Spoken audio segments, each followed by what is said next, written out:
Look, I want to make sure that you don't make the same mistakes that I and many other beginner artists made when we first started drawing. Now, if this is your first time here, my name is Kaycem and I am on the journey of trying to be a professional artist after I quit my 9-to-5 job. Recently on my podcast, I had the opportunity of interviewing an amazing artist, Pikat, who also happens to be a software engineer for the company Riot Games. She and I talk about the many mistakes that we've made and what we would have done instead.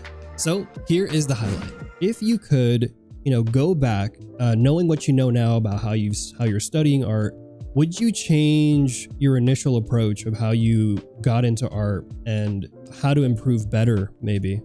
Well, I can say for sure, don't do what I did as a kid. I drew for a long time. I drew a ton, but I didn't improve a whole lot because I actively avoided looking at art that was better than mine because it made me feel bad. Don't do that. You should get over that pretty fast if you have any intention of improving, because looking at good art is how you improve your taste, actually, as an artist.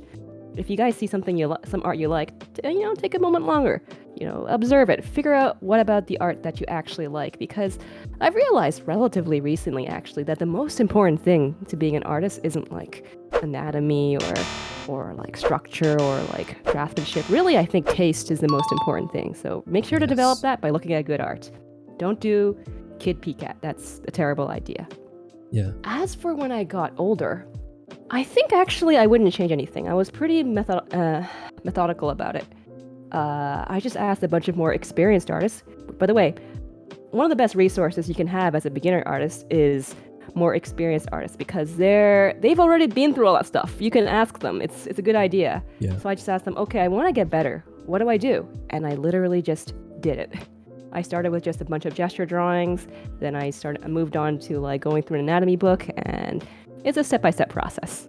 Yeah, I definitely agree with that. And to talk about like more experienced artists, something that I've actually realized is whenever I've spoken to experienced artists or professional artists or anyone really in that vein, a lot of the times they will say the same thing, which is like, what type of art are you looking to make? Are there any artists that you like? Because I find that if you can identify some of the people who are in the industry or wherever that are making the type of art you want to make, then you don't need to reinvent the wheel.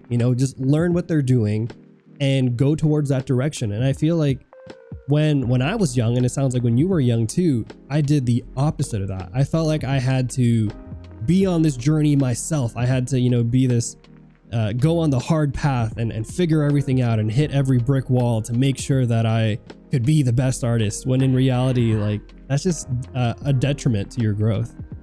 I actually spoke to a friend who had the same issue. He was talking about like, I'm having a hard time figuring out how to stylize the arm. I'm like, just go look at other artists that you like, because they figured it out, so you can learn from them. And he's like, no, I want to do it my own way. And here's the funny thing, because that dude is also a programmer. So I'm like, you would literally, if you were actually trying to do this in code, you would just download a library. You would not rewrite this yourself, you dummy. Yeah. Why are you doing it for art? It's the same thing. Don't, like you said, don't reinvent the wheel. Mm-hmm. If you enjoyed this video, the full podcast episode is actually available on Spotify. And also, if you want to know what it takes to be a YouTube artist, here is a podcast episode that I actually did with fellow YouTuber Ergo Josh.